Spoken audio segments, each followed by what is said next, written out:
Kejadiannya itu sekitar 10 tahun yang lalu di salah satu kota di daerah Jawa Tengah. Sebenarnya terornya ini dialami oleh satu kampung, tapi karena terlalu panjang ceritanya, gue ceritain sebagian aja.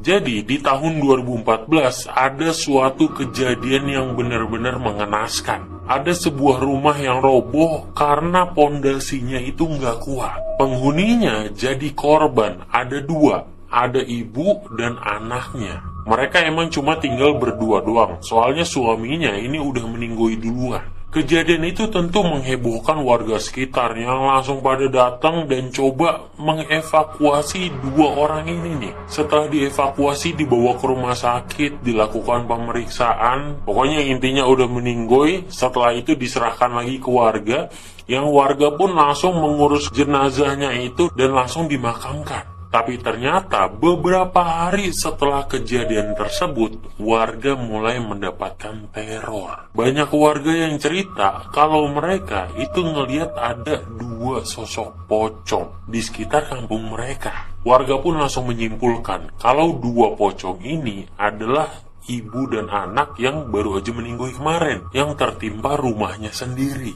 Warga pun melakukan pengajian, tapi terornya itu masih terus berlanjut. Ridwan, nama samaran nih ya, yang juga warga situ dan rumahnya nggak terlalu jauh dari TKP, ternyata juga mengalami kejadian yang mengerikan. Dia dapat surprise ketemu sama dua pocong itu. Jadi setelah sekitar 1 minggu atau 2 minggu teror itu dimulai, suatu malam Ridwan ini baru aja pulang dari rumah temennya.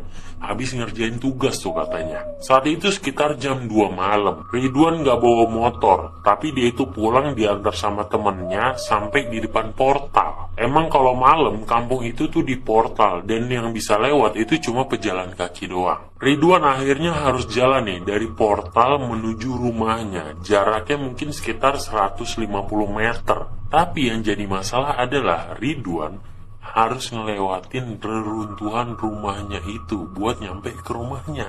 Apalagi semenjak ada teror, kampung itu tuh jadi sepi banget, terutama kalau udah tengah malam. Emang pas Ridwan itu lagi jalan, itu sama sekali nggak ada orang yang kelihatan. Ridwan pun coba mengalihkan pikirannya, dia coba jalan aja, dia nggak peduli lah. Ketika udah makin dekat nih sama reruntuhan rumahnya, Ridwan ini coba jalan lebih cepat. Tapi baru beberapa langkah ngelewatin rumah itu, tiba-tiba ada yang bikin Ridwan ini kakinya nggak bisa gerak. Ridwan tiba-tiba ngedenger ada dua suara tangisan.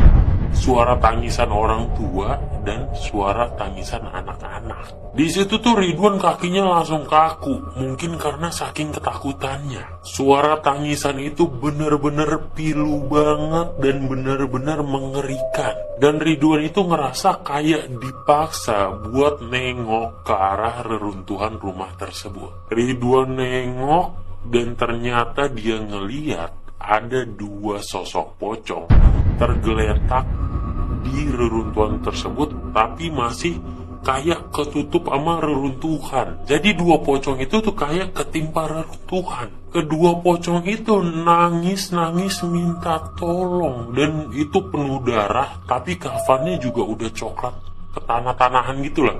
Maksudnya udah agak-agak coklat kayak bekas tanah gitu. Tatapan Ridwan itu terpaku sama dua sosok pocong ini mungkin sekitar 5 detik sampai 10 detik. Setelah itu dia pun sadar dan langsung lari ke rumahnya.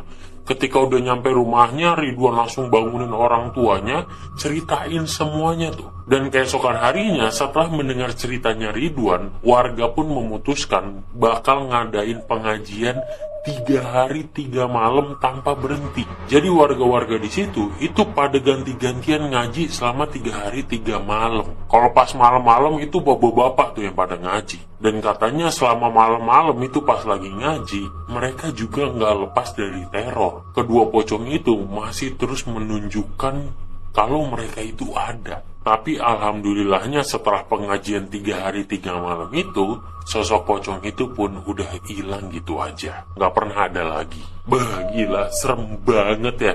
Diteror pocong, tapi gak satu. Ini 2 coy. emak sama anaknya. Tapi kalau jadi Ridwan juga gue sih bakal ketakutan setengah mati ya. Soalnya pocongnya 2, terus juga di reruntuhan rumahnya masih ketiban-tiban reruntuhan penuh dengan darah minta tolong.